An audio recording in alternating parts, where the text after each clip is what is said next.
1 ವರ್ಷ ಚಿನ್ನ ತಗೋಬೇಡಿ, ಆದಷ್ಟು ಇಂಧನನ ಮಿತವಾಗಿ ಬಳಸಿ ಪಬ್ಲಿಕ್ ಟ್ರಾನ್ಸ್ಪೋರ್ಟ್ ನಲ್ಲಿ ಓಡಾಡಿ ಅಂತ ಹೇಳಿದ್ರು. ಇದೆಲ್ಲಾನು ಅವ್ರ ಹೆಂಡತಿ ಮಕ್ಳಿಗೆ 7 ತಲೆಮಾರು ಕುತ್ಕೊಂಡ್ ತಿನ್ನೋದಕ್ ಹೇಳ್ತಾ ಇಲ್ಲ. ನಮ್ಮ ಜನಗಳ ಹಿತದೃಷ್ಟಿಯಿಂದ ಹೇಳ್ತಾ ಇರೋದು. ಇದನ್ನ ಕೆಲವು ಥರ್ಡ್ ಕ್ಲಾಸ್ ಕಿತ್ತೋದ ಜನಗಳು ಹಾಗೆ ಹೀಗೆ ಮೋದಿ ಅವ್ರಿಗೆ ಯೋಗ್ಯತೆ ಇಲ್ಲ ಅಂತ ಇದ್ದೀರಾ. ಥೂ ಕಚ್ಚಡ ನನ್ ಮಕ್ಳ, ಯೋಗ್ಯತೆ ಇರೋದಕ್ಕೆ ನೀವುಗಳು ನೆಮ್ಮದಿಯಿಂದ ಇವತ್ತು ನಿಮ್ ಹೆಂಡತಿರ್ ಪಕ್ಕ ಮಲ್ಕೋತಾ ಇದ್ದೀರಾ.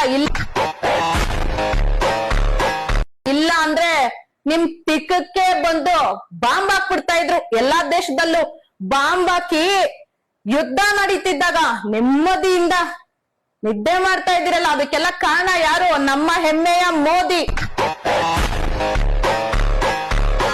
ಪ್ರತಿಯೊಬ್ಬರಿಗೂ ಹೇಳ್ತಾ ಇದ್ದೀನಿ, ಈ ದೇಶದಲ್ಲಿ ಇದ್ಮೇಲೆ, ಈ ದೇಶದ ಪ್ರಜೆ ಆದ್ಮೇಲೆ ಪ್ರಧಾನ ಮಂತ್ರಿನ ಮೊದ್ಲು ಗೌರವಿಸಿಲ್ಲ ಅಂದ್ರೆ ನಿಜವಾಗ್ಲೂ ಅಂತವ್ರ ಮೇಲೆ ಒಂದು ನಾನ್ ಬೆಲೆಬಲ್ ಕೇಸ್ ಹಾಕಿ ಜೈಲ್ಗೆ ಹಾಕ್ಬೇಕು. ಇದೊಂದು ಕಾನೂನು ತಂದ್ಬಿಡ್ಬೇಕು. ಅದ್ರಲ್ಲೂ ನಮ್ಮ ರಾಜಕಾರಣಿಗಳಿಗೆ ಹೇಳ್ಕೊಡ್ಬೇಕು ಒಂದು ದೇಶದ ಪ್ರಧಾನಿನ ಹೇಗೆ ಗೌರವಿಸ್ಬೇಕು ಅಂತ. ನಿಮ್ಮ ಜನ್ಮಕ್ಕೆ ನಾಚಿಕೆ ಆಗ್ಬೇಕು. ಒಂದು ದೇಶದ ಪ್ರಧಾನಿನ ಗೌರವ ಇಲ್ದೆ ಮಾತಾಡ್ತಿರೋ ಪ್ರತಿಯೊಂದು ರಾಜಕಾರಣಿ, ನಿಮ್ ಜನ್ಮಕ್ಕೆ ನಾಚಿಕೆ ಆಗ್ಲಿಲ್ಲ ಅಂದ್ರೆ ಕೇಳು, ನಿಮ್ ಜನ್ಮಕ್ ಬೆಂಕಿ ಹಾಕ.